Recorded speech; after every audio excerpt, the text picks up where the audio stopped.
Assalomu alaykum rahmatullohi va barakatuh. Hurmatli aziz mana obunachilarim, salomatmisiz?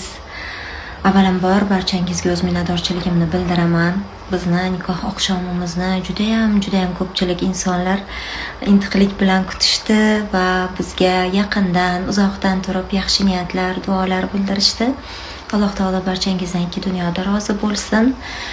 Judayam xursand bo'ldim. Shuncha insonlar taqdirimizga befarq emasliklaridan yaxshi niyatlarni ham o'qidik, yomon fikrlarni ham o'qidik. Yomon fikr bildirgan insonlar bilan bizni ishimiz yo'q. Qanchalik harakat qilishmasin, bizni hayotimizga, baxtimizga umuman ta'sir qilmaydi. Biz bizni duo qiladigan insonlar bilan bandmiz.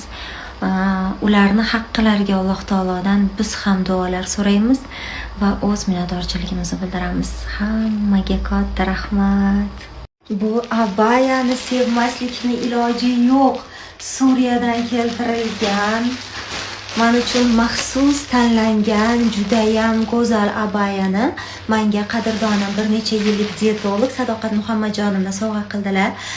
Kattakon rahmat. Alloh taolo menga bergan sovg'angizni o'rinlarini 100 barobar, 1000 barobar qilib to'ldirsin. Hozirda Sadoqat Muhammadjonimning haqida sizlarga ajoyib yangilik aytmoqchiman. Keyingi storiesda kuzatib boring.